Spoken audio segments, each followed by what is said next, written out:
forward. The virus doesn't discriminate, but we do.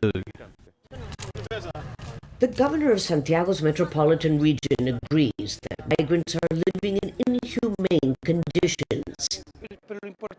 But when we stop landlords from renting unsanitary and overcrowded living quarters, the truth is that authorities have constantly turned a human rights dilemma that is punishing those who came here for a better life. Lucia Newman, Al Jazeera, Santiago. As we downplay the risks of COVID-19, and he's pushing to reopen the economy because feel they're being left on their own to battle the pandemic.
Dear viewers, you're welcome to another edition of 10-1 Conversation, where we analyze human rights issues, humanitarian issues, and of course, conflict resolution regarding the Amazonian liberation struggle. The Consortium found its way as a legitimate voice representing the voice of Southern Cameroonians, cutting across from lawyers to teachers, trade unionists to civil society. The only category of people opposed to the Consortium's leadership at the time were politicians who felt abandoned and irrelevant. As Cameroon remains Cameroon, they decided to decimate the Consortium, kidnap some of our leaders, and ban the Consortium. The pain in Amazonians followed the Consortium to the diaspora. Today, Mbah Akuroh leads the Consortium despite the turbulent times. When we come back, I will introduce my guest to you. Pen transition.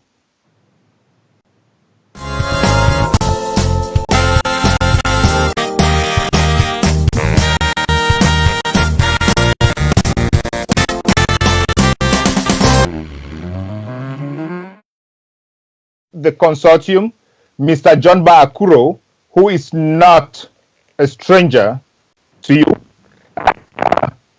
Mr. Mbah Akuroh, you are welcome to the program. Thank you very much.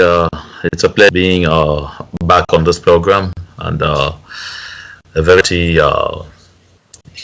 happy Sunday to all the people of the Southern Cameroons, and warm greetings to all our people on the territory of the once independent state of Southern Cameroons that we now also call Amazonia. And I want to, extend warm message of solidarity and courage to all those internally displaced people who are in forests here and there on the territory, and those who are living as refugees out of the southern Cameroons. And particularly, I want to doff my heart to all of those who in one way or the other continue to keep this resistance alive. Thank you. Thank you so much, Mbah Akuroh. You are one of those who have been very vocal in this liberation struggle. Unless my memory is failing me, I remember one of those meetings that was convened at the Ministry of Justice back in 2016, when Ashunyenti reported on CRTV that everything was resolved. You came out to the Facebook message or media message saying that Ashunyenti was inaccurate, was a lie, because you spoke with Nico Hale from India.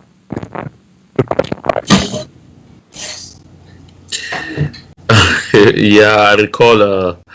That's interesting that you have, that great memory.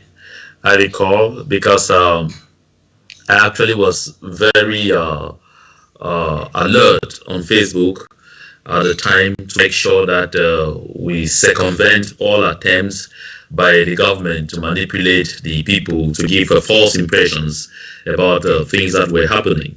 You know, the government of La République du Cameroon is, an institution that is used basically to, manipulation, make believe. That's a system that has never lived a real situation for all the time that Mr. Paul Biya and his cohorts have been in power.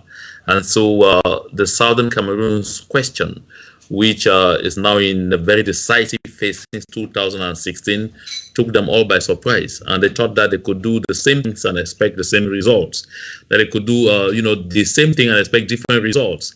They expected that they could continue to stage manage things and then fool the people. But unfortunately, they were dealing with a different generation. The Never Again John is a generation that doesn't operate like the past generations. And particularly, the people of the Southern Cameroons are people who are very alert. Despite, sometimes very, acceptable disagreements and all whatnot, even in the public place, I must confess that the people of the Southern Cameroons are people who are very alert. And so, we couldn't leave any opportunity to get people have the right piece of information and, at the right moment. Because I recall that at that time when I listened to Ashunyenti, I said, but it's not exactly what I was given as information from Barrister Bobga Hammond in Bolton, who happened to have been part of that group. And so I reached out to Ntumfo Nico Hale, who had just left and was even already on his way back to Douala. And so, we had to come in and correct. Several times the government even tried to fake releases and claimed that they were coming from the Consortium just to try and bring in confusion and set things apart. But what kept the movement strong at that time, what made it impossible for the government to, break through, was a cobweb approach that we adopted at the Consortium. We were always very open towards each other. We made sure we cross-checked everything with one another, and we made sure we stood together at all times, and that is why those checks and balances were easy to make, and that is why I, for one, had the most authentic information, because I was in touch with everyone at every moment, even when they were into very serious negotiation meetings that I did not attend. The line was on, and we'll be able to, inform people in real time about what was happening. Thank you. The reason I bring this up is, one, to evaluate the consequence of such an action. You working at CRTV in the heart of Yaoundé and contradicting your employer's statement outwardly and letting the world know that this is a lie. Why did you muster such courage to say that, and what were the consequences? Well, I think that anyone who's known me in CTV for the 19 years that I spent there would definitely not find that kind of thing that I did at the time strange. I mean, it wasn't an isolated incident, because the first time that I came really face to face with a lot of trouble was even in 2004, when on the 30th of September 2004, in the deep of the night, I mean, I was coming back from a meeting and we saw soldiers. I mean, it was a kind of fortuitous kind of event. I saw soldiers sneak into, you know, some far off place around Starlight in Quen, and we decided to halt and wait and see what was happening. And they went and mounted the flag of, you know, the SCNC flag on the tall tree. And then in the morning, and when I saw this, it was interesting. The soldiers were doing that, and so in the morning, we sat at the radio waiting, and they sent a team. They sent a message that we should dispatch a team to the field to go and see what those SCNC people have done. They have hoisted flags left and right, and they used that to start arresting people everywhere. And I went on a 3 p.m. editorial from CTV Bamenda to tell everybody what I saw the previous night, and said what was happening is the military has simply transformed the 1st of October into capital.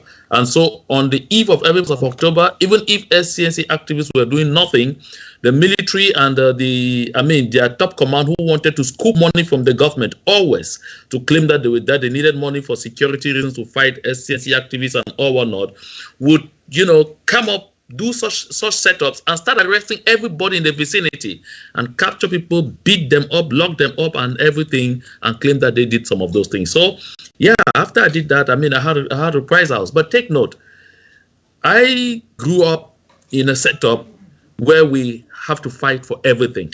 And I grew up very alert with teachers and mentors who were already so entrenched in the situation of the people of the Southern Cameroons within that country. And so I grew up with that spirit. I grew up knowing that we really have to fight at every turn point to make our voices heard and to establish the truth. When I went into journalism, I didn't go into journalism just because I wanted a job. I mean, I always give God all the praise and thanks that he blessed me with knowledge enough that I could excel in every other. I was, first of all, a science student par excellence. But when I got into journalism, it was a passion to stand for the downtrodden in our community. It was a passion to be able to serve the community and make sure that the most vulnerable people at least have some degree of attention. I had lived in difficult neighborhoods, and I knew exactly, and I still know exactly what life is in those kind of places. And so generally getting the lot of the people improved is a passion I've always grown up with. So it wasn't strange. I mean, we had done that before. Even before that, there was a program we had with Mr. Tassan Wilfred and others at CTV National Station, after which we were simply carted away because we took time off to do a great presentation of the Malays, of the people of the Southern Cameroons on morning safari on CTV. So it was a normal thing. I knew the main punishment would be no promotion, punitive transfers, and all those things, and I was always ready for that. All right. Thank you so much. This context was necessary, so those who might have not understood that you have been in this revolution or in this liberation struggle since 2016 come up to speed to understand that even in the Lion's Den, you actually had a role. So now, coming on to 2020, we are May 16 today. What is the assessment you can make of this liberation movement starting from the eyes of the consortium? What progress has been made so far? Well, I should say that the consortium as a body has done tremendous work. Honestly, very tremendous work. First, you will realize that the diaspora connection to this movement is a work of the consortium. Because when we noticed that the government was, changing gears gradually on ground zero and getting to a point where they thought that all kinds of approach at negotiation are doing what they knew how to do best, bribe, intimidate, and all not, and to get people quiet off and forget about the plight of our people were failing. we were convinced that they were going to, take the hard approach. And they did that on the 17th of January 2017. And so when they did that, the first thing that we did was export the operations of the consortium abroad, not just the consortium, of the movement, of the liberation struggle of the people of the southern Cameroons. Talk about the exportation of the movement abroad. Many people have held that this was some cooked document. This was some fake document that actually moved momentum abroad. That it was not actually signed by the leaders of the consortium at the time. What is your view about this? Well, this is not just a view, because at least I am a key actor, or I was the main actor in what I want to call that interesting movie. Take note, when the consortium was put together, we were still trying to put a lot of options that would enable us operate within the framework of the mobilization that we had with the people on ground zero. And so while we're still weighing all the options and everything and arranging the various plans like plan A, plan B, plan C, plan D, I mean, government was very anxious to get things halted as fast as possible. And so they started holding talks with officials of the consortium. And those talks took the good chunk of our time that we had not settled down, to elaborate on the various plans. In case this happens, that will happen. So on the 17th of January, when Agbobala and Fontem are picked up, of course, the government knows that the following morning, being the 18th, the newspapers will all shout decapité. So they knew that they were, going to take, and when you capture the strong man or the strong people, I mean, you cut off the head, the rest of the body gets completely confused. So we did that, and then cut off the internet, because cutting off the internet was fundamental, because that had to be severing the umbilical link between the grassroots people and the diaspora. Because they had seen that the diaspora was already getting very involved, especially that they saw the level to which the communities had adhered to all the decisions of the consortium, because the consortium had done massive consultations, and I must believe they had to all of the leaders, all the leaders of the various civil society organizations and trade unions that make up the consortium.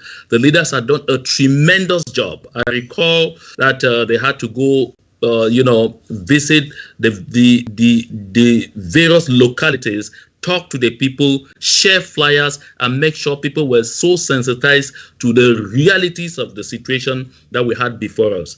And so when this cracks happened, I was the only person placed in an area where there was internet. I was in Yaoundé because of course I was working in Yaoundé.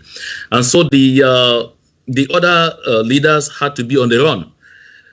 Patasang, for example, had to be getting a place to, put his head. Barrister Andang, all of the others. You are taking long to get to the answer of the question. Was that I know why I'm going round and round, because I actually want to see the ramifications of how we came to this.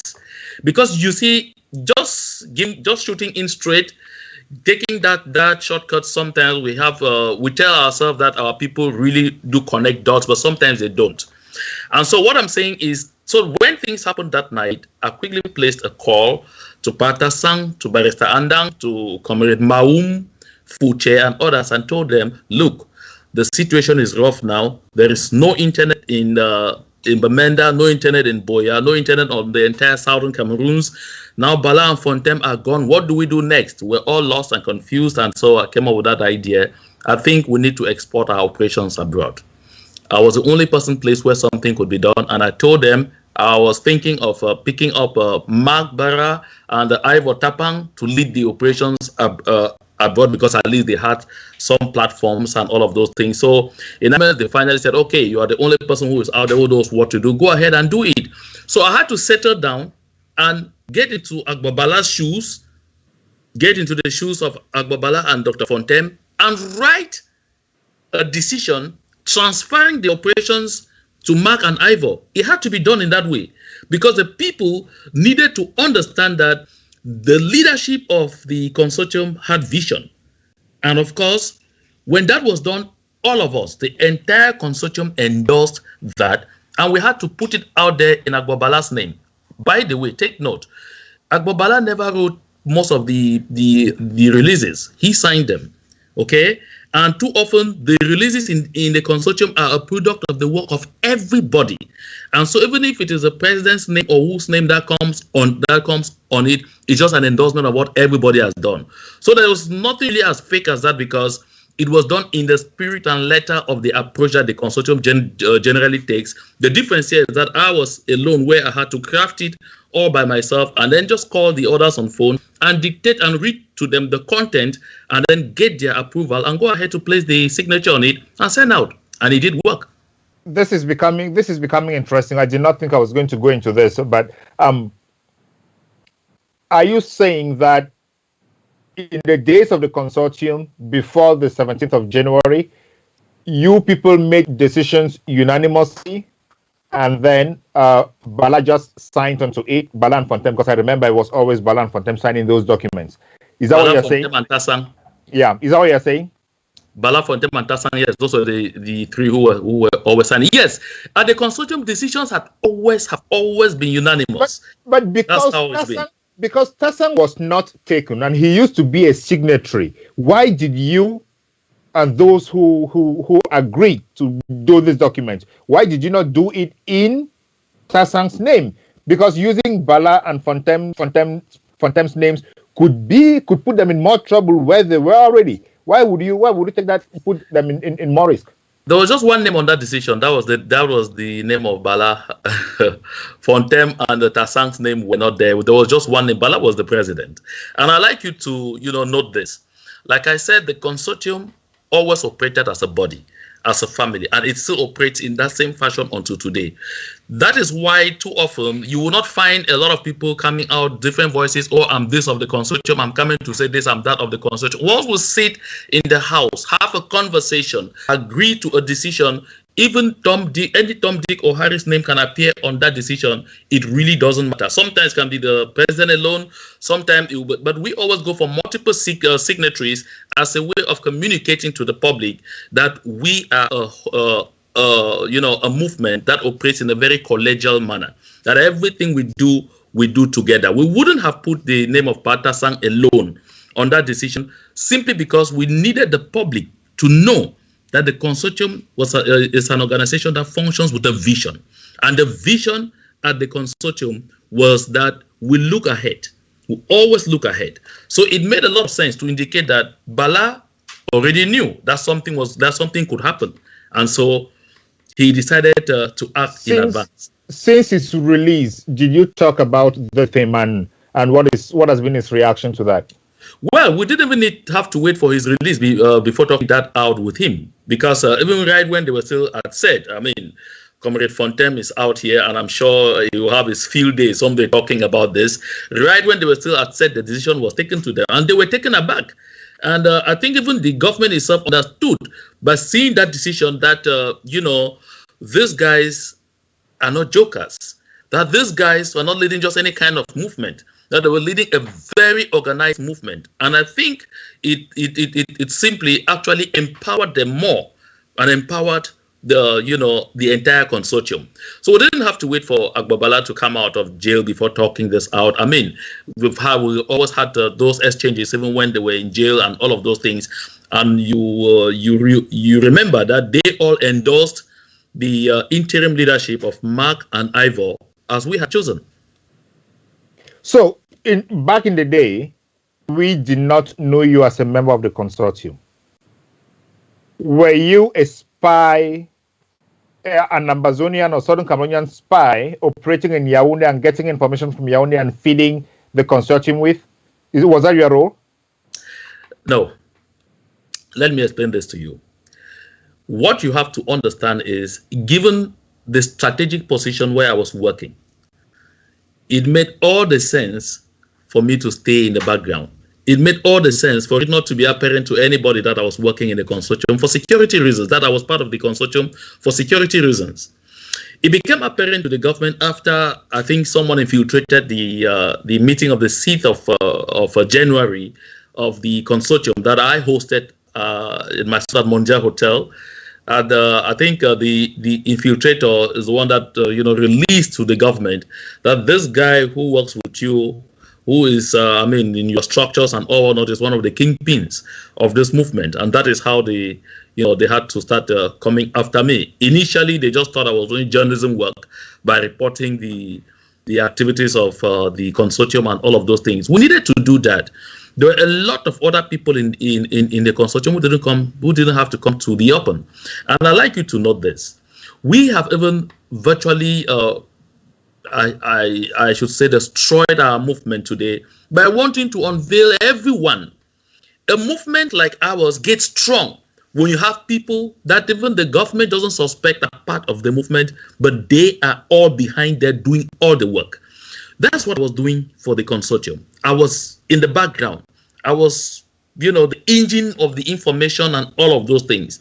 But in the public, I never even wanted to come out to the public. I wanted to continue being that, because being in the background made it easier for me to, get access to all the information sources that were open to me, because I was working at CRTV, and it was a big advantage to our movement.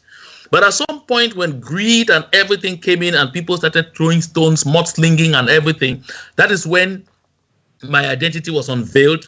It put a lot of things, including my family and all whatnot, at great risk, and I had to evacuate them. And finally, I said, okay, since I'm out here, let's just go out now, and shoot it all out here. Let me tell you, my brother Galim, there are a lot of Southern Cameroonians out there in strategic places who would love to be a big resource to our movement.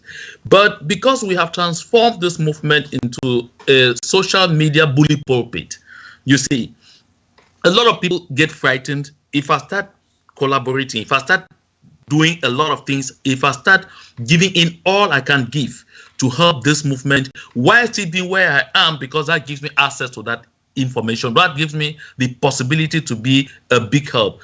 When these people start quarreling with somebody, not because they want to get at another person, release me, reveal me, and what will be the consequences on my livelihood.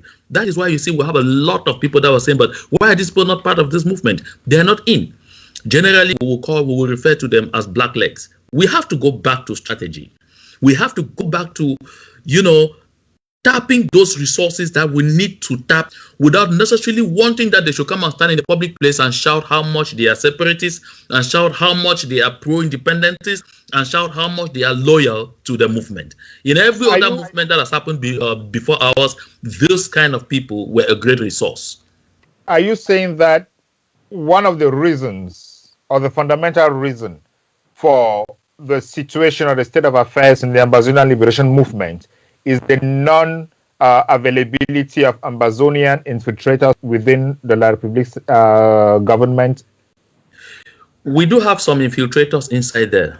Thank God that those ones have decided to be really tenacious and, are still taking all the risk because of the kind of cover that a lot of us who happen to be in contact with them still give them. But we absolutely needed to have many more than just those few that are still there. Look at what La République du Cameroun is doing. They have infiltrated our entire movement. If we were not as infiltrated as we are, having people in our midst who sing Ambazonia in the morning, Ambazonia in the afternoon, Ambazonia in the night, when you want to see the way they are dressed right down to their underwears, they are all Ambazonia, but at heart, they are infiltrators. They are not with us. Some of them are already coming out to do what, the masters had expected them to do at one point. Every movement struggles always to infiltrate the opposite camp.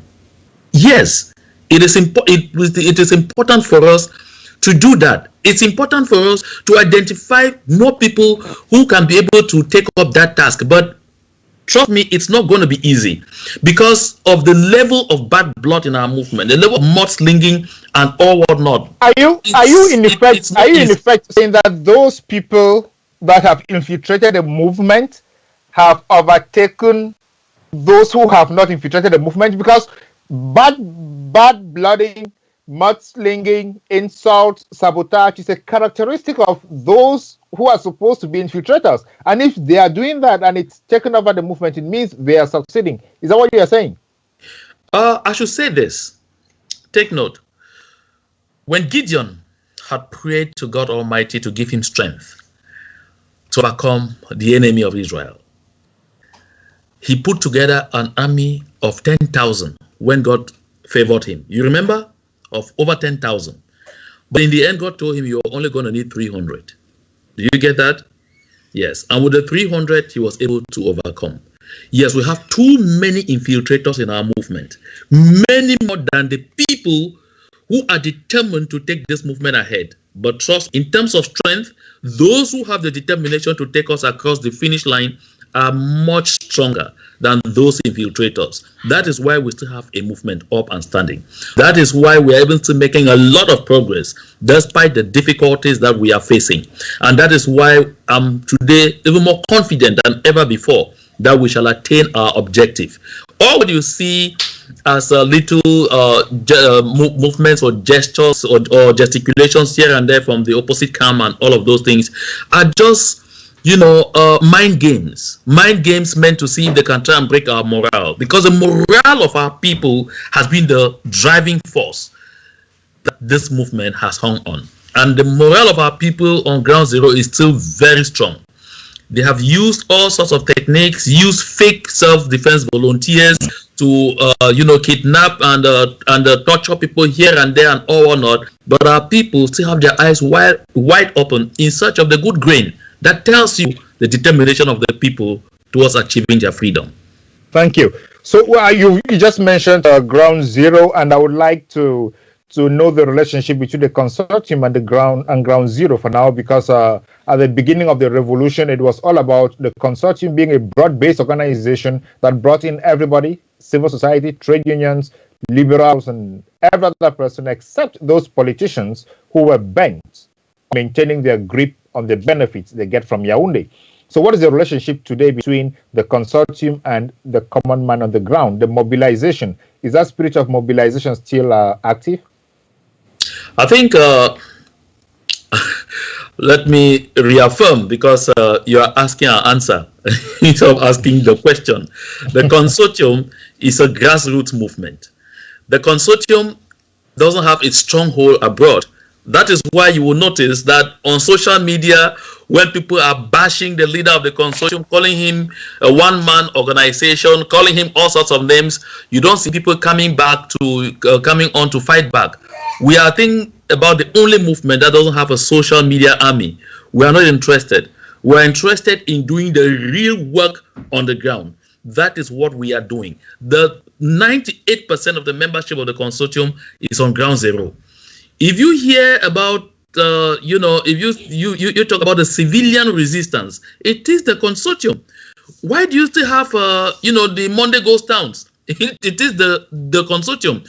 All those traders at the various markets, all the transporters and all those petty business people here and there are all members of the various organizations that make up the consortium. And so these are the people who continue to perpetuate the Monday Ghost and what we call Country Sunday. Don't forget that this day was instituted by the consortium, by no one else. It was instituted by the consortium. All other movements just join in, just follow in to see how, we continue to make it sacrosanct. If you have heard that there's a lot of work going on to rebuild the relations between the civil society, the civilians, the civilians and the self-defense volunteers, that is the work of the consortium. During this I was going to land there to establish the relationship between the consortium, civilian mobilization on the ground, and the self-defense arm, because there seems to be a lot of misunderstanding from reports we get about the civilians and the self-defense volunteers. What exactly are you doing to instill confidence in the civilian populations about the self-defense movements, because they also have committed exactions on the civilian population? Well, first, we are a movement that believes so much in the force of argument and not the argument of force. And so, faced with a situation where we already have people with arms on both sides, the government side and the Southern Cameroon side, our biggest concern is the well-being of the civilian population. That is why we had to put up teams, and for security reasons, we don't announce a lot of our activities. Because when if we announce our activities and the kind of things that people are doing, the kind of places that they are going, the composition and all of those things, we expose them to danger. That's why we have put in place, mechanisms where the self-defense volunteers had to create safety corridors to allow those who are doing agriculture to go to the farms.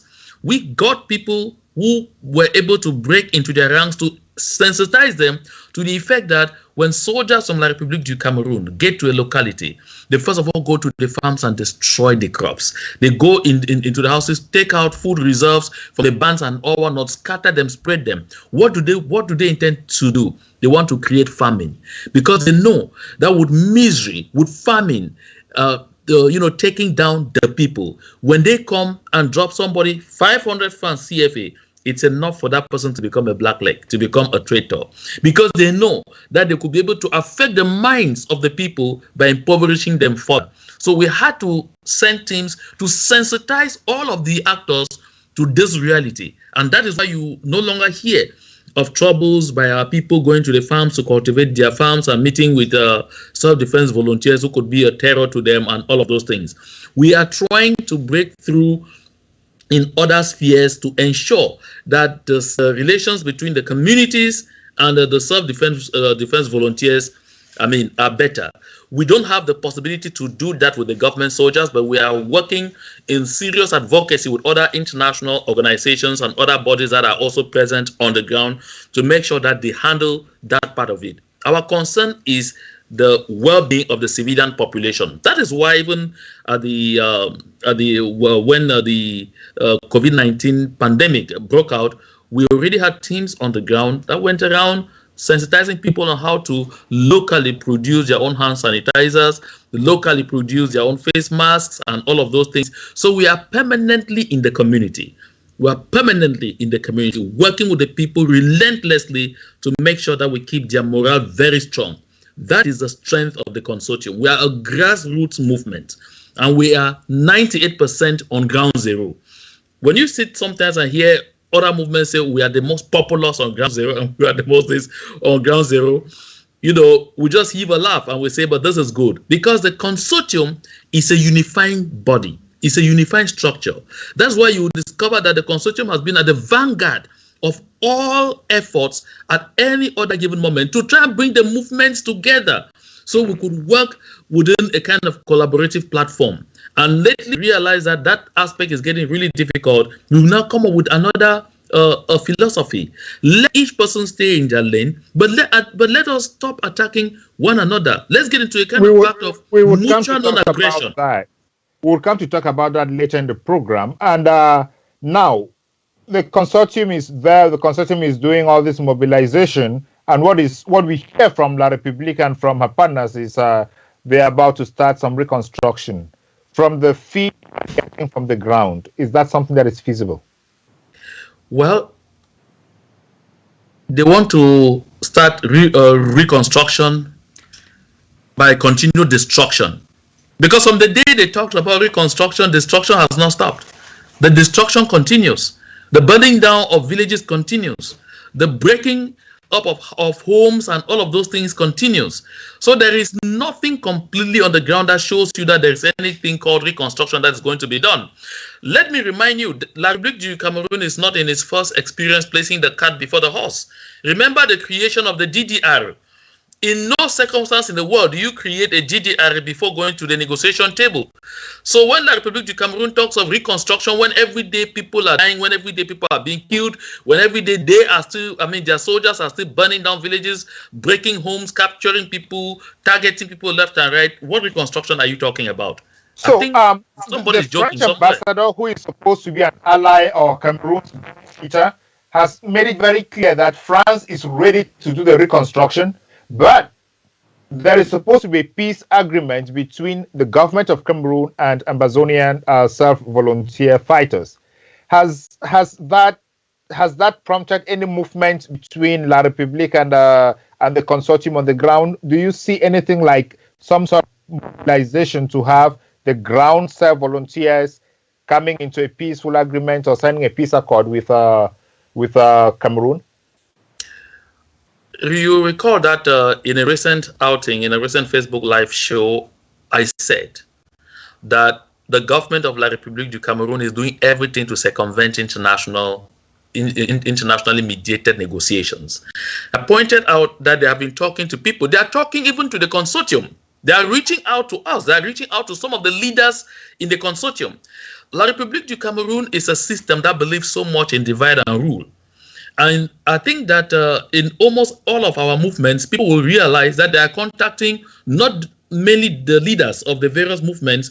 They are touching here and there and all whatnot because they want to see if they could rock the various movements, in their characteristic manner and bring in what is called the Colombian effect in peace negotiations. That's why they are struggling to see if they can secure agreements with little movements here and there, with little armed groups here and there, so that when they have those as allies, they could eventually use them to now fight the major movements and then weaken the entire struggle. I must point this out to you.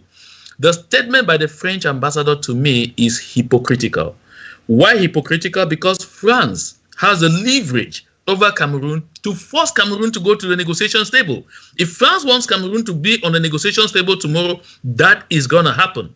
But the French at the same time do not want internationally mediated talks. And the reason is simple.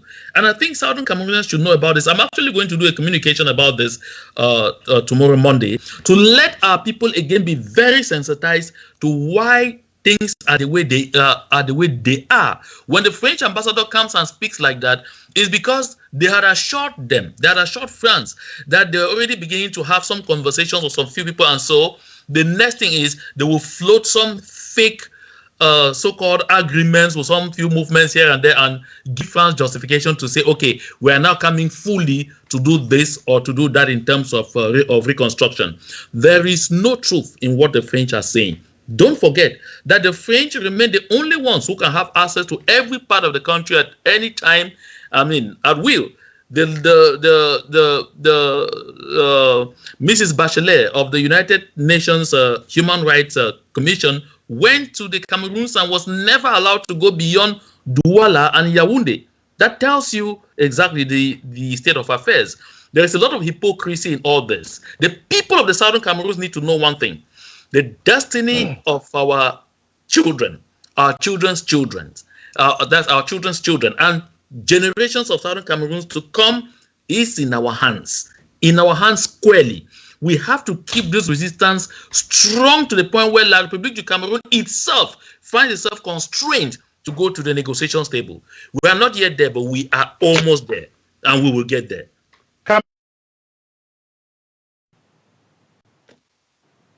We've spoken extensively about the French, and the UK has a fundamental role to play in this crisis. And Pen, can we have the UK letter up? And the UK Minister for Africa, Ambazonia, Cameroon, for instance, has issued a letter recently to one of the UK MPs stating that the UK believes and recognizes the plebiscite and the resolution 1608 recognizing that plebiscite by the General Assembly. What is your take on this? Now, let me be very clear on this. The UK has to be forthcoming. What were the terms of the plebiscite? The terms of the plebiscite were clear, that the Southern Cameroons had to vote to go either to Nigeria, to join Nigeria, and there were things Nigeria had on offer for that joining, or to join La République du Cameroun, and there were things La République du Cameroun had on offer for that joining. In the case of La République du Cameroun, La République du Cameroun's offer was clear, that the two parties will come together in a federal system would the two states equal in status? Does this tell you something?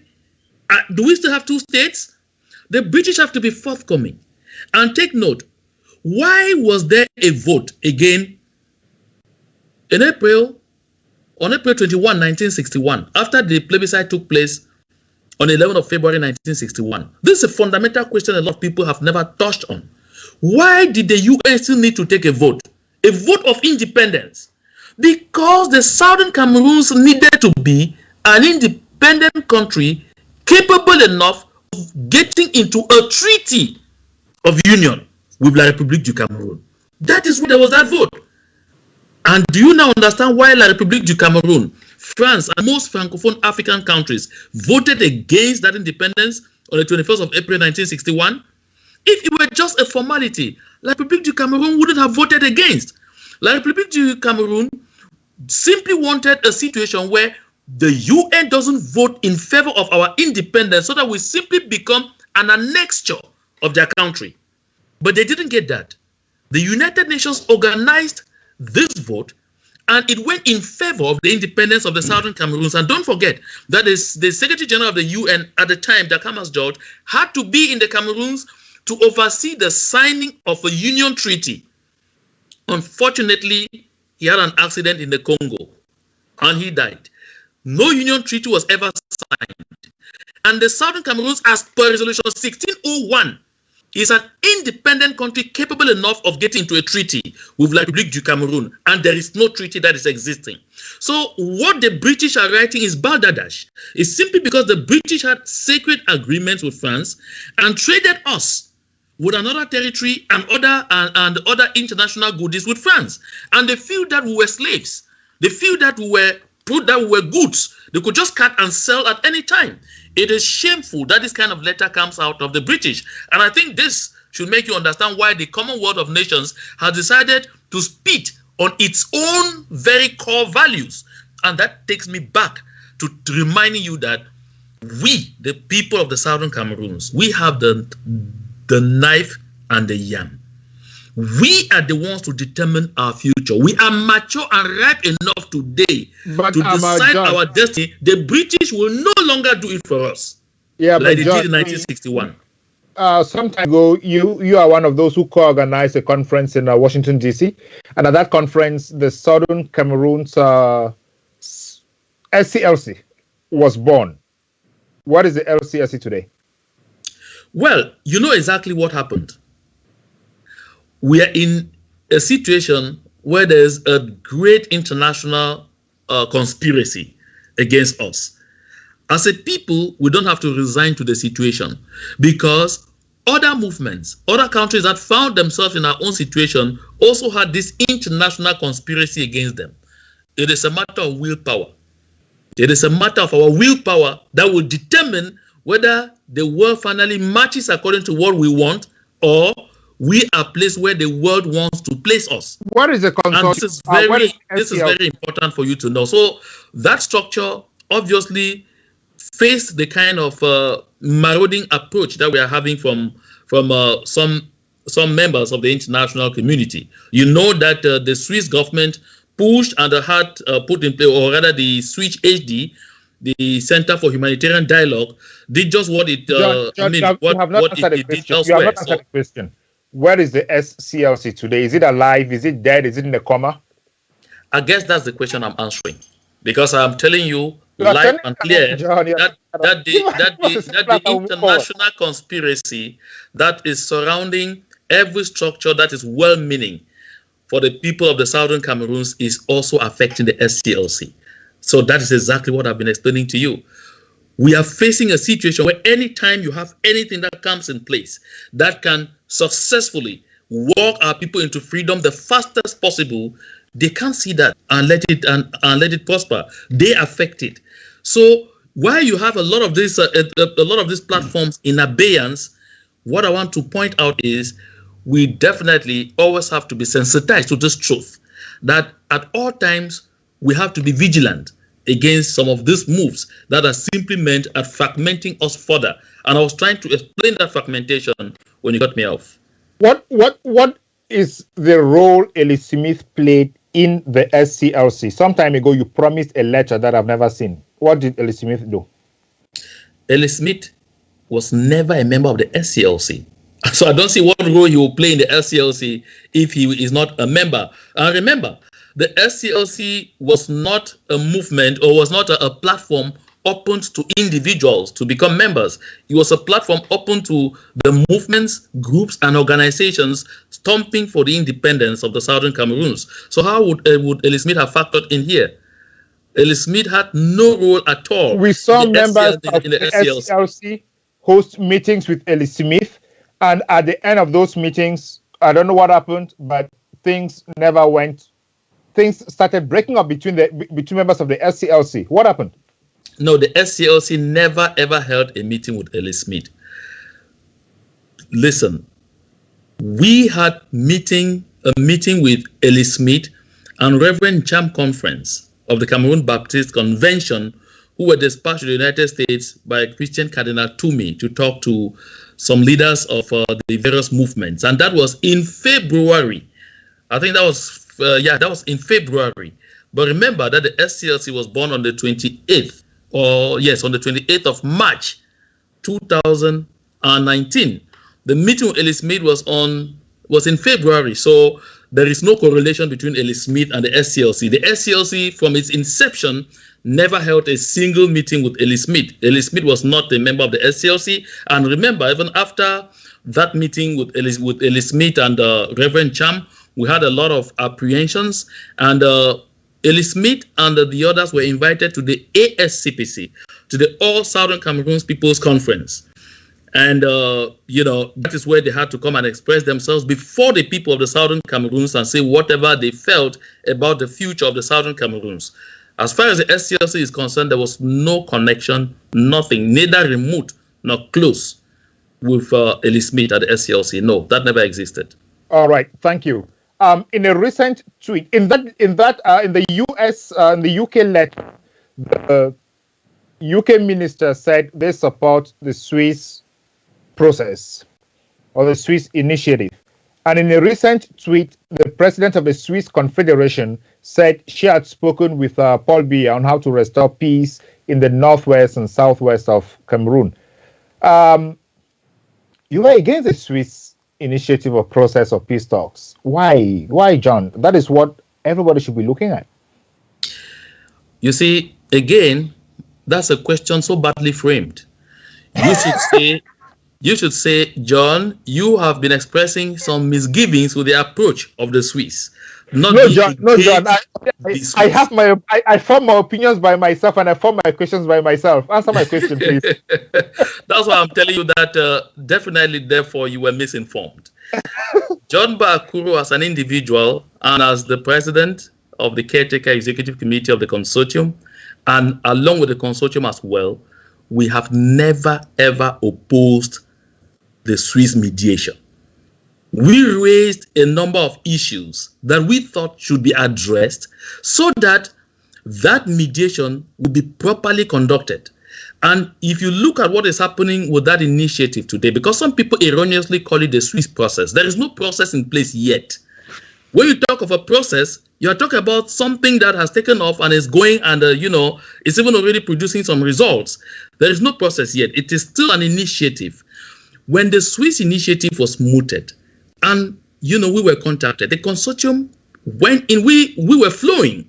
I mean, I even participated in a Zoom meeting with the people of HD, but there are a number of issues. Before talking about that meeting, I think you need to let me address this. Yeah, we'll get to that meeting. Who consulted you? There again, you're taking us into, you are tending to, make us disorganize the ideas in a way that the people will not be able to have a clear understanding. If you answer who consulted you, then we go into it. The consortium was consulted by HD, just like every other movement. Yes, and take note that the consortium was consulted within the bodywork of the SCLC. So because we were already in a platform, and so it became easier for HD and the other people of the Swiss side, to reach out to us through that platform. And so that is how we were consulted. And eventually, I mean, I have had, a lot of personal discussions with the HD officials. I've talked with Patrick, I've talked with Mr. Skin, and we've had a lot of exchanges. But I want to reiterate that neither the consortium nor myself, John Mbah Akuroh, ever opposed the Swiss mediation initiative. What are you up to then? We simply raised issues that needed to be addressed. Number one, Mr. Galin, take note.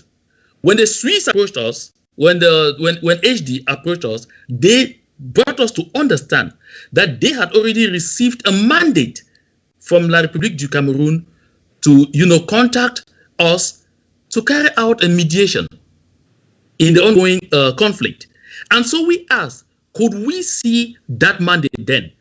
You agree with me that until today, nothing is happening. That initiative has not become a process because La République du Cameroun never ever gave that mandate.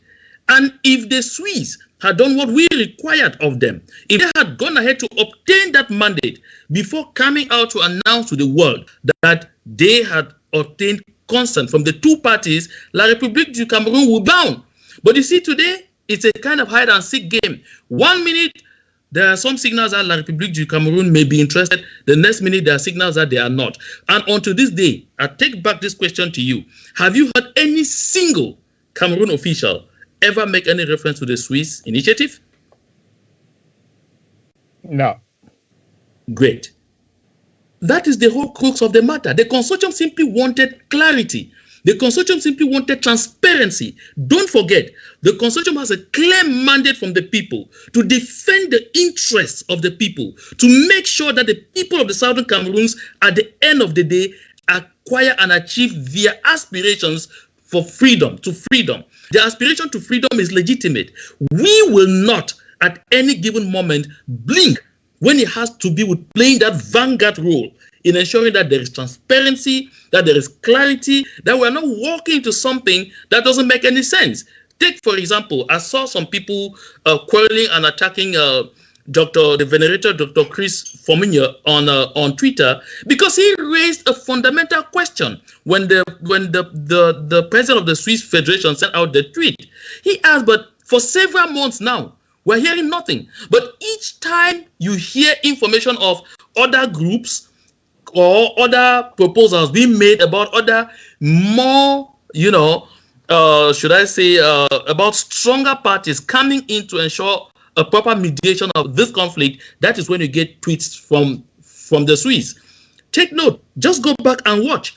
If every place is calm, you get nothing from the Swiss. So what are the Swiss doing? Are they doing what some international experts want us about? That they are not moving and they are not leaving. They are standing at the door. John. And that's dangerous for us. People are dying, people are being killed. So it is not only the consortium raising this. Dr. Chris Forminia is a seasoned diplomat.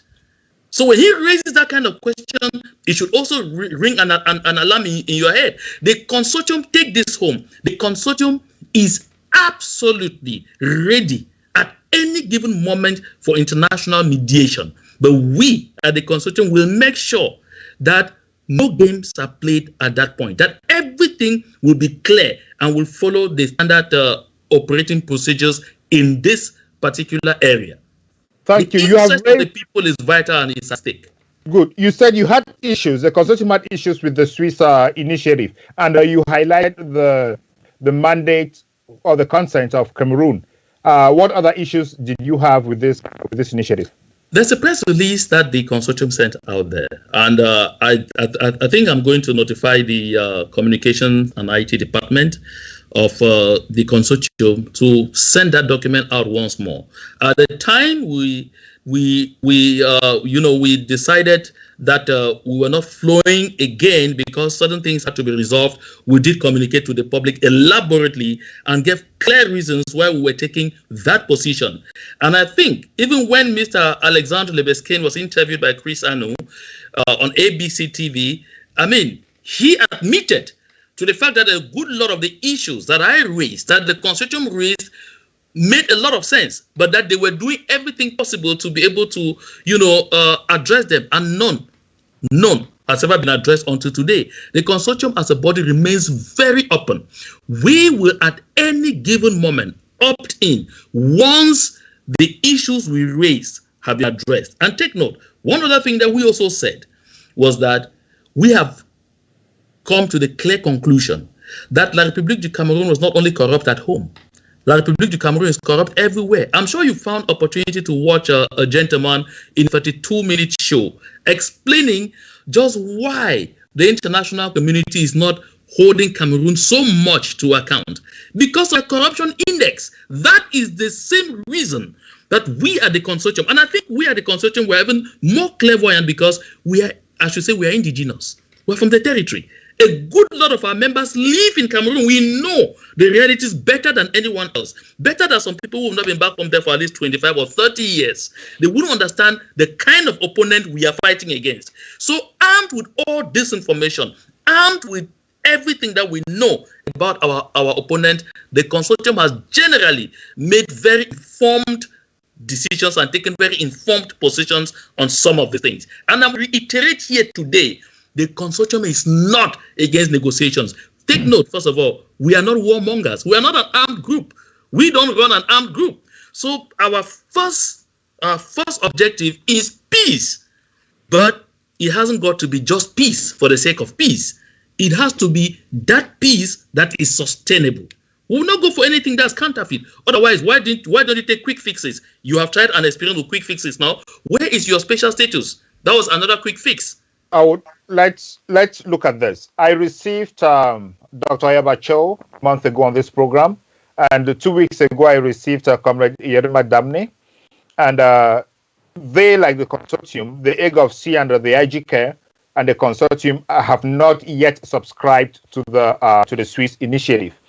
And I put this question I put very intentionally. Are you against it? I put it to Dr. Ayabacho, I put it to Yerima, and today I'm putting it to you. It's deliberate because that is a language that is out there, and I want some form of clarity. And all of you have said, no, you are not against, but you want certain issues to be fixed, and then you flow. Have you raised these issues with those Amazonian movements that are within the initiative now to see how they can fix it from within? Of course, do not forget that if the SCLC today is facing mixed fortunes, is because those issues were raised within the framework of the SCLC and could have been addressed there. So a lot has been done to get these people to understand that we as Southern Cameroonians are supposed to be speaking with the same voice when it comes to the international community. When we go out there and the people deliberately place a wedge between us, want to create one group they call the good boys and girls and create another group they call the bad boys and girls. It is deliberate. They are playing the game that they have played for so long to keep us in slavery. We have taken time to explain to these people we have all to continue to make sure that we demand clarity, we demand transparency, and make sure all the SOPs are observed. Recall, at the inception of this thing, the Swiss Federation issued a statement that was on the 26th of June 2019, saying that they had obtained a mandate to mediate between the government of Cameroon and its opposition. You recall? We are not an opposition to the government of Cameroon. And then at that time, our comrade said HD, the Center for Human Dialogue, had rectified that appellation and have put right up in their office that the mediation is between the government of Cameroon and the Southern Cameroons or Amazonia. But now, I guess you have seen the tweet from the president of the Swiss Federation again. Has that position changed? Now, who is a mediator? Is the mediator HD or Switzerland? Well, don't forget that because we decided to hold them to very serious standards, because we decided to hold them to account, the Swiss government was finally forced to appoint a mediator. And since they appointed that mediator in the person of Gonta, have you ever heard from him? Has he ever made a public statement? Not yet. Not that I know of. Of course. If you have never heard any public statement, so it takes us back to the issue that when the president of the Swiss Federation comes and says she's committed to bringing about peace in Cameroon's two regions of the Northwest and Southwest, It goes back to the original statement that was made. Whose statement is authentic between these two? Is it the Swiss government or HD? And if the mediator is the Swiss government. Okay, so you wanted to talk about is the Swiss government. That is exactly where we lay this emphasis. So let us be honest to ourselves. Let us love ourselves. Let us stay glued to our aspirations. Quick fixes have never resolved any problem. Quick fixes only postpone problems. And I will say this and repeat it. Those who have been watching me will know I've said it over and over. Never settle for less than you deserve. Because if you do, you end up than less than you settled for. Do you understand that? Never settle for less than you deserve. You end up with less than you have settled for. If we ever make the mistake of settling for anything short of what we deserve, we will end up with even worse. Look at those who kept saying, yes, they were going for the national dialogue and all whatnot because they expected something will come out of it. They went there expecting to get a federation. They failed to have a federation. They ended up accepting even something called special status. After 2 days of euphoria, where are they with the special status? Is it still in existence? That's why I say you will end up with even less than you settled for. Because now, what are they earning? What do they have? All the talk today is about the construction of a deep sea port in Limbe. Take note, they haven't finished constructing the deep sea port in Kribi. They need thousands of billions. The other day I listened to the Minister of Finance and the Minister of Communication and the Minister of the Economy Planning and Regional Development saying if nothing were done, within the next 2 months they were going to be unable to pay salaries. Would they have money to go and construct a deep sea port in Limbe, which in Victoria, which requires, thousands of billions? Let us be real, my people. Let us never settle for less than we deserve, because we will end up with less than we ever settled for in the first place. 90 billion that they are saying they've got from the UNDP to start reconstruction. What will 90 billion construct? You know, what will 90 billion construct? Take note that at least 18.7% of that money is going to go out in VAT. What are you left with? Can it construct up to 100 kilometers of road? But I have this other question. In 2016-17, at the heat of the movement, they said they're going to tar Babaju Bamenda Road and then complete the ring road. Do you have any feedback about that from the ground? Expecting La République du Cameroun to ever, at any moment, deliver on any promise, it's like thinking it is possible for you to tap palm wine from tar. Do you understand that? So, all right, thank you. I really have no point. I have no point answering that question because the answer is there. It's blowing the wind. The reality is before you. Good. You wanted to talk about a certain Zoom meeting that was organized by HD at the inception of the Swiss initiative. I deliberately kept that for this moment. I wanted us to talk about the issues surrounding it before we go into what you know and what happened within that meeting. Can you tell us? Well, you see, when the Swiss came in first, they didn't even come in directly and said they were coming in to seek to prospect a mediation opportunity. They came in that they were coming to build our capacities. That was capacity building. And so the first Zoom meeting, was a capacity building session on international peace building and peace mediation.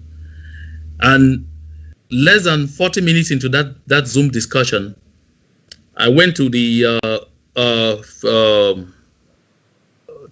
to the Facebook group, to the WhatsApp group of the SCLC, and told my colleagues, I think there's a problem here. I told there's a problem here. I said this teaching here is called brainwashing. I am an international relations scholar, and I can tell you this teaching here is first of all gray and is brainwashing. When somebody calls you, let me take you to a very quick example. You hear everybody in the place is worried, at the time when the HIV/AIDS just came, when the pandemic just broke out, like a death sentence, if you were told that you were HIV positive. When you go to test, And then the day the doctor is giving you your results, it sits down and starts counseling and start telling you various options on how, you can still be alive, even if disease and all whatnot. What it's doing is grooming the victim to accept your unfortunate fate. You understand what I'm saying? That's a preamble to letting you know that what you know to be a death sentence is already, your fate. But now preparing you for some safe landing. That is how I saw the course. Preparing us to accept some kind of unfortunate outcome in whatever discussions we're going to be having with the Republic du Cameroon. When you come and start by giving us only examples where movements failed, only examples where movement failed, I call out those gray examples. Why don't you teach us the example of East Timor? How with tenacity they were able to make it. You can tell us about examples of the Tamil Tigers and this and that all were not that collapsed.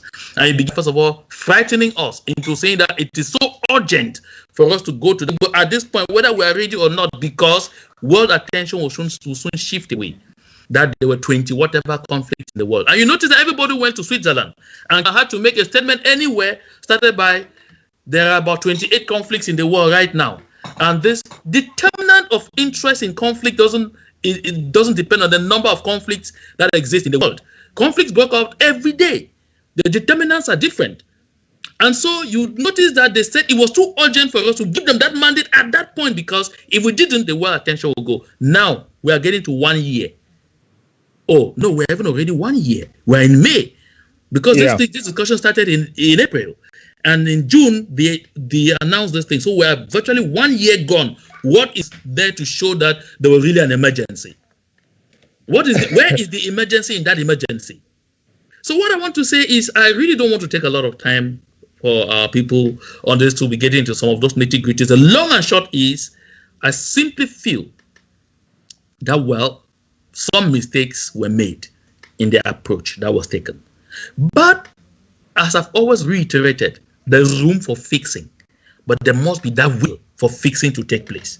But who are the first obstacles to that fixing? It is our people who are the first obstacles to that fixing. That is why you notice that anytime any other international expert raises a certain point concerning that particular Swiss mediation and says this or that thing was not properly done, no, you simply find Southern Cameroonians coming up first to say, shut that your mouth, leave that thing, that Swiss thing is the way it is like that. They will meet, this isn't happening before our very eyes. And you ask yourself, are these people seeking freedom or it is something else?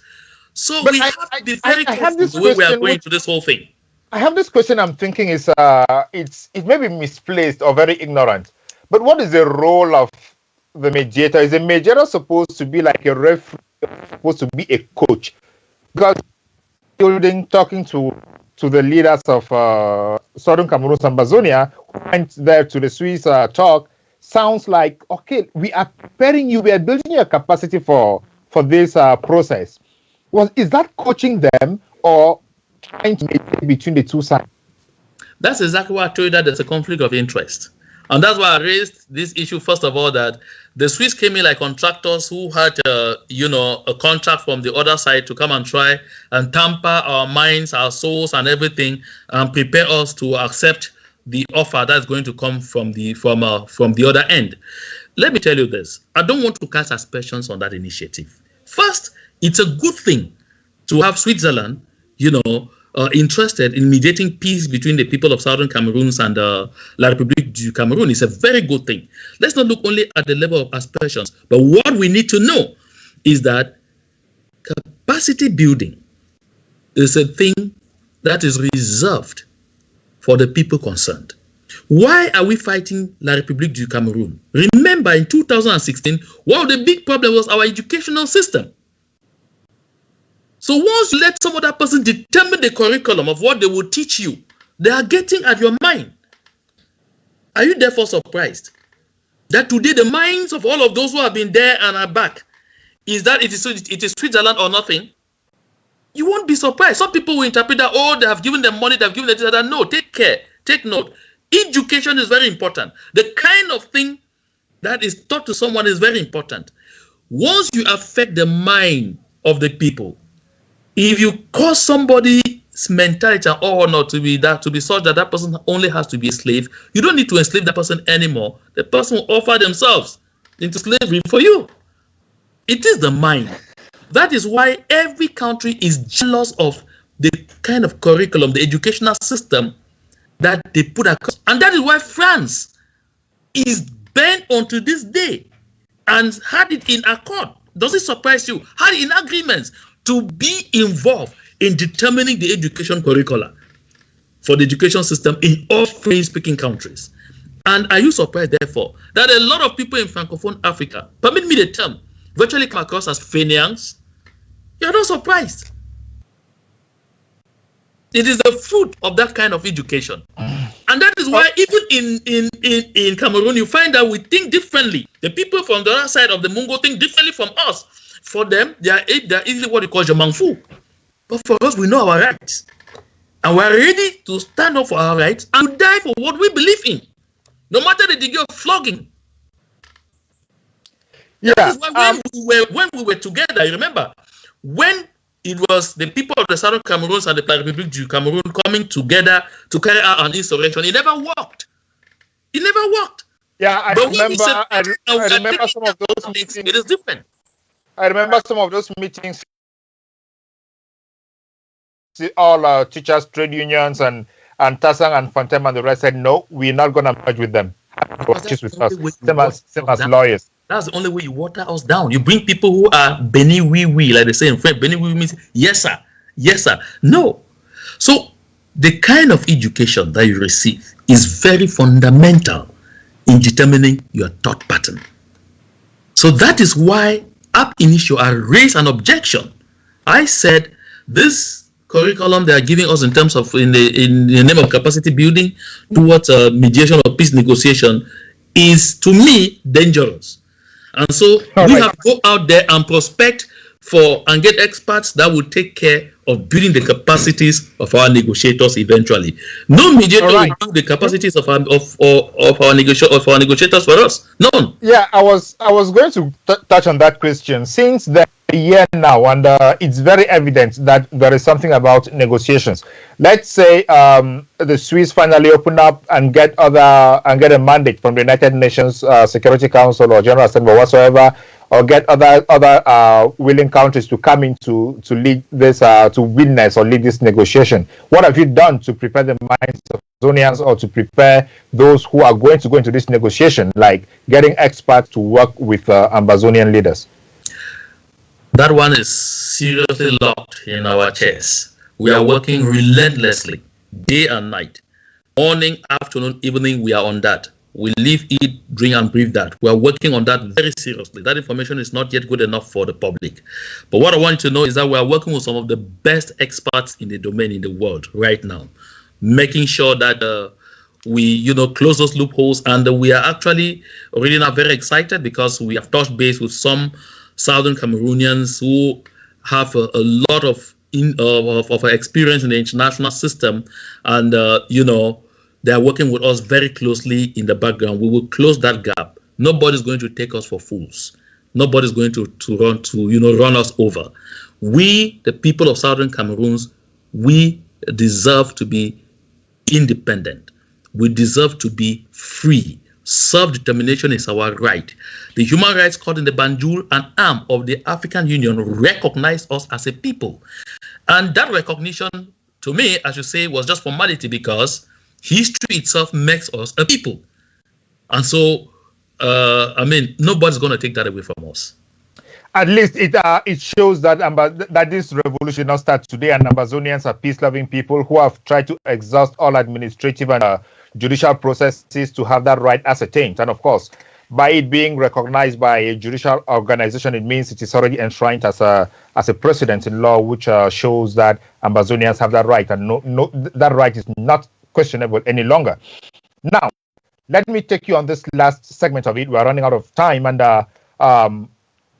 what is happening on the ground in the recent last 3 or 4 months? There has been a lot of hate talk and clashes between the different forces on the ground. Some have actually outrightly targeted others. What advice the consortium as that civil society mobilization front can these forces benefit from you now? I guess if you listen to my last messages, both in broken English and Pidgin, and those I've spoken in commonly in clear lingua franca, you will understand that we have been calling for appeasement. And take note, I always reiterate this: the consortium does not run, armed groups, but we are conscious about one thing. It is Mbah Akuroh who said in Bamenda many years back, I think that was in 1990, when he was at that time the mayor of Bamenda. He was talking to Mr. Paul Biya on a visit in Bamenda. That was in the 1990s. And he told him, when two elephants are fighting, it is the grass that suffers. How do we get concerned with some of those internecine wranglings? It is the safety and security of the civilian population. That is why we get involved. We get involved here to make sure that we broker peace between those warring sides and all whatnot, and make them, observe a certain code of conduct so as not to endanger the lives of the civilian population. And the civilian population is already suffering a lot. The people are facing a lot of life-threatening incidents on a daily basis. And so those kind of quarrels and disagreements only add on to them. We are working so much in the background with some leaders in the various communities, and we will continue to do that to see how to broker peace between those people in the interest of the civilian population. Are you worried that this conflict, this intra-Ambazonian self-volunteer conflict, is engineered or is masterminded by people abroad, established that it's a command system, command and control system? Your brokerage, your peace brokerage at the ground level may not be effective? Well, like I said, we are working a lot. We are engaging a multidimensional approach to resolving that situation. That's why we are constantly in talks. Take note, as an organization that is mostly concerned with non-violent approaches in seeking the freedom that we want, we have found ourselves on a lot of platforms with organizations that have armed groups on the ground. And the reason is simple.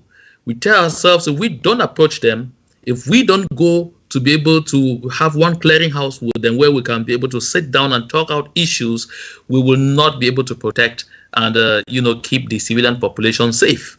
So we always continue to talk with all of these people. We are engaging a multidimensional approach to attain that objective. And I think that largely we are succeeding in doing that. So you are saying that there is coming a time when Ambazonian forces on the ground are going to be reasonable enough to understand that instruction to kill each other is simply exposing them to the opponent, which is La République, because they don't differentiate between an Ambazonian soldier from the Ambazonian from maybe the Manu. What I'm saying is that there will definitely come a time very soon when the civilian population will no longer be the subject of targets as a result of that kind of infighting. We are doing everything possible to make sure that day comes sooner than later. One of the things I've learned to appreciate is having a conversation with diplomats. On that note, did you listen to the message by General Efang, Big Number, yesterday? I see a lot of people sharing it, and it seems as if some good news is coming on the ground. Well, I've just had some little bites of it. I must confess that I was still overwhelmed with a good lot of things, and so usually it's on Sundays that I take time to listen to a lot of those things. And so after this conversation with you, I definitely will find an opportunity to listen to those messages. And but I think that there's also been forwarded to my office from the communications department of the consortium a synopsis of what was contained in that message. So I'm going to look at it today, and I should be able to have a clearer view of exactly what he said, and then measure the impact on the people. All right. Thank you so much, John Mbah Akuroh. This has been a very interesting conversation, educational, and I hope our viewers on Ground Zero and across the world have taken a lot of lessons and ideas from you on how to preach peace, on how to tolerate and communicate with each other. If you have any last word, this is your opportunity.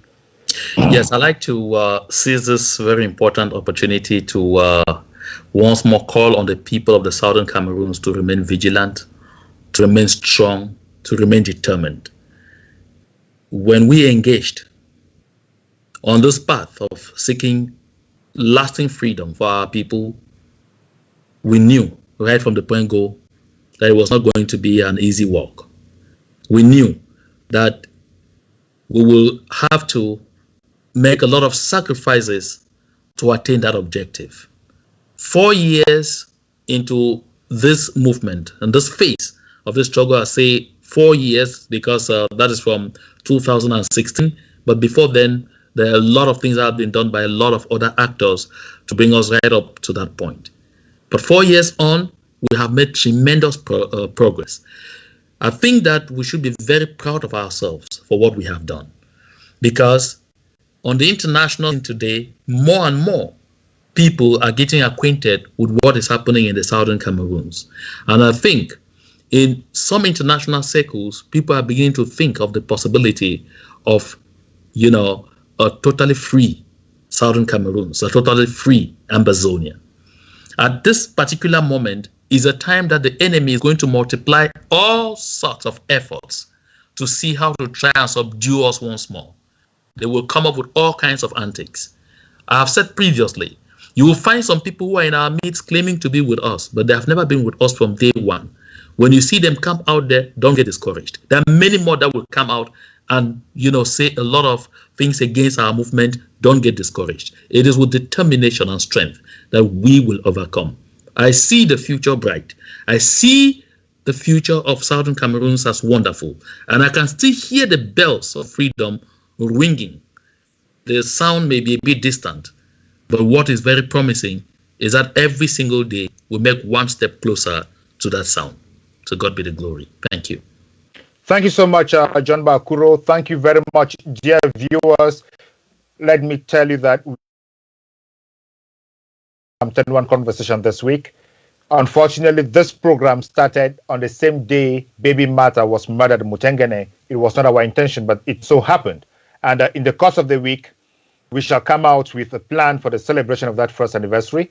And of course, we now say goodbye and stay tuned. Same time next week, 7 p.m. Amba time on Sunday on SCBC TV and on 10-1 Conversation platform. We are happy we are now broadcasting on Ground Zero in Ambazonia and all over sub-Saharan Africa. Also, if you are on any streaming device like Apple Fire Stick or Sling, you can always watch SCBC TV live from the comfort of your bedroom. Thank you so much. At the techniques, we had Pen Tangu, who's been doing a wonderful job and improving the technical department and the graphics of our dearly beloved TV station. And at this juncture, I say goodbye and see you next week. Pen, can you kick us off the air?